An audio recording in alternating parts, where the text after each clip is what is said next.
Hey guys, it's Aquila and this is a Lefty Knitter podcast, but this is going to be a cranking journey. And I had to restart this video because I forgot to record stuff and I should have recorded it. So I'm going backwards and that's where we're at. So my husband got me an 80 stitch cylinder for my Erlbacher Gearhart. I have a Speedster. This is the Erlbacher machine made here in Missouri. And yeah, I love it. It's so much fun. So, this is my fourth cylinder. I have a 64, a 72, and I also have a 48. I've already marked up my marks. So these are my half marks on the sides, half marks on the top and bottom. This was the original mark. I didn't even realize that they put it there. It might be hard to see. And then I did my targets for my heels and, if I do a heel tab. Okay, so the thing is with the 80, there's a lot more needles, right? So half of the sock is 40. Or half of your project is 40. So when I did my marks here, this is 16. I normally do 12 on my 64 for a heel or a toe, but this is 16 stitches. So 1, 2, 3, 4, 5, 6, 7, 8. Yep, 8 and 8 is 16. Okay, so I had to think about that. I did a little bit of researching before I marked up my cylinder, but I marked it up, I put my needles in, and I was like, holy cow, what am I going to do to cast on? Because I don't have an 80. I don't have a cast on bonnet for my 80. Now, I've made cast on bonnets, and I have videos on making a cast on bonnet, and that's not what I'm going to show you today. But I am going to show you how I remedied that, because I have a 72. So here's my 72. It is a split ring bonnet. I love them. And if you see what's right here, this is an 80 because, like I said, I went backwards. I messed up and I didn't record, and I should have. So this is an 80. This is a 64. Okay. You can see the difference in the width. And this is a 72. All right. So if I put the 72 on top there, you can kind of see the width difference. Okay. Boop, boop, boop. All right. So what did I do to make this one? Well, I had to cast on somehow. Now, there's other ways of casting on. There's other ways of casting on your machine. Sorry. I wanted to get it around to this place. So I decided what I was going to do is I was going to use my 72. Now, that's 8 stitches off, and it's technically only 4 stitches off because you're doing every other needle when you're making your bonnet or putting your bonnet on. I didn't have anything bigger, so I just was like, well, I'm going to do the 72. And what I did was, and I'm going to start putting this on as I talk. So what I did is I did every other needle like normal, except for a few times 4 times that I skipped. So I skipped there. In this quadrant, I've skipped 2, okay? So I've done my skip in that quadrant. Now, I could skip earlier than that. I don't have to do it. I don't have to space it out. So let's just do it, though, in every other quadrant. So let's skip this one, okay? And what happens is you're going to see when I crank on some waste yarn, you're going to see that I have 2 needles wrapped with my yarn. With 1 stitch. Oops. You do not want it over 2 needles. That would be a problem, okay? 1 needle only. Skip 2. So we'll skip, I don't know what you're going to be able to see really good. So let's skip in here. We'll skip 1, 2. Okay, 1. And then just keep going. We're going to need to put the waste yarn on soon. You can't go all the way over here because your needles are down in your cylinder. I can crank forward a little bit. Okay. But now I can't crank forward anymore without starting to drop those. So let's put some waste yarn in. Now, what also I realized in my first trial run attempt was even with the waste yarn, I keep my tension. This is your tension for your stitches to make your V-cam higher or lower, making your stitches shorter or longer. Okay, you turn this. When you turn it and make them shorter, the V-cam comes up and makes the stitch length shorter here, okay? When you crank it the other way, you push your V-cam down, making your stitches longer, okay? Making them, see how I pushed it down physically with my hand? I realized not everybody's cylinder is the same. Not everybody's pin here is going to have the same amount of notches. So when I have this knob all the way at the top flush with the one facing outwards, I go 43 clicks. That is for my 64 and my 72. 43 clicks is like perfect for, it's an average for sock yarn, okay? Some sock yarns are thinner, some sock yarns are thicker, and you have to adjust it. But I have my quote sweet spot is 43 clicks. When I started cranking with waste yarn, because I didn't change this, when I started cranking with the waste yarn, it was way too tight. The tension was tight. So I made it 4 stitches longer, 4 clicks longer, making my stitch longer, I should say. So I've already done that. So you're not going to see the tension where it was tighter and looser, okay? So let's get some waste yarn in here and crank around so I can show you guys how I remedied only having a 72 cast on bonnet. So I have that on there. I'm going to put my weight on. This is all standard procedure. Get my weight on and crank around, okay? Let's just finish hanging these real quick, and I'll have to skip around here too. I'll have to skip 2. So let's skip 2 now, 1 and 2, and hang it on 3, okay? Actually, my count must be off because I did this the last time too. I don't know what I'm thinking. Okay, I have a bunch that I'll have to fix on this side. That's okay. No biggie. Not a big deal. We're going to crank around. Now I'm going to show you what has happened. These 2 needles have 1 stitch around both. Also here, because we did it here, okay? So let's bring you in a little so you can see this. This is how I remedied it. Now, if you were going from a larger cylinder to a smaller cylinder, your bonnet's going to be fine because you'll just have extra loops that you don't need to hang, okay? It's only when you're going from smaller to bigger and you don't have a bonnet for the bigger size. So what I'm going to do here, this one is going around this needle and this needle, okay? You're going to take that off of one. So now this one is still wrapped with that loop, see?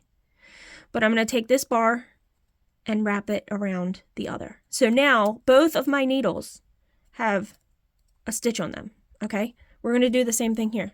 It's wrapped around this needle and this needle. I'm going to take it off. Now, if you mess up when you're casting on just with your regular bonnets and you miss a stitch, this is how you would fix it too, okay? Then take the bar below it and hang it, okay? There we go. Now we've done that. This fixed those, okay? We have some right here. See, it's hard to see. It's right here. Yeah, that one's going to be a hard one. I am having some recording issues today. So I had moved my camera to fix these ones in the front, and I turned it off by accident. So I fixed all these the same way I fixed the ones in the back. Don't worry, your waste yarn looks like this. It's waste yarn, okay? It's not part of your project. It's okay. Now, this could happen with anybody, you know, putting their bonnet on. You could miss a stitch, you know, it happens, right? So that's the way you fix it. And, yeah, don't freak out. Now, I've cranked a few rows. You can see what it looks like. It looks pretty. Everything was fixed. And I did record earlier video where I was already past this and I was like, oh, I should have recorded that. So I recorded it.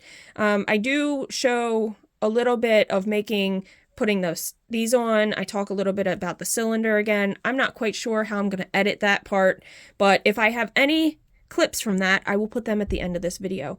So I appreciate everybody for watching. I know this isn't like a real quote tutorial or how, I guess it's kind of a how-to, but it was like the learning and things I didn't think about for my 80 when I put it on the machine, and I was like, oh, I need to, you know, adjust the tension. I need a bonnet to use the 80. So I'm going to make a sock for a friend of ours who has size 14 men's feet.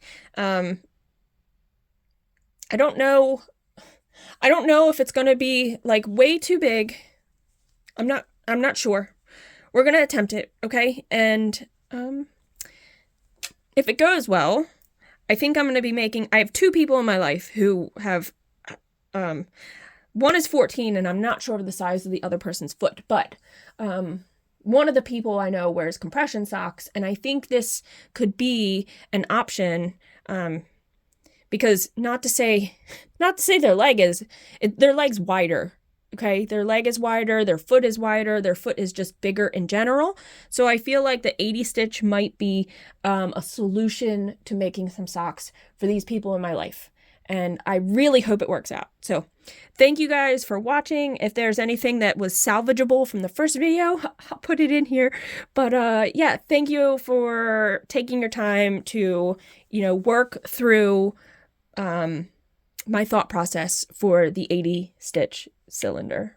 And I'll see you guys in the next video of a bonnet. But right now I'm just gonna do, I use split rings. Some people are not okay with that.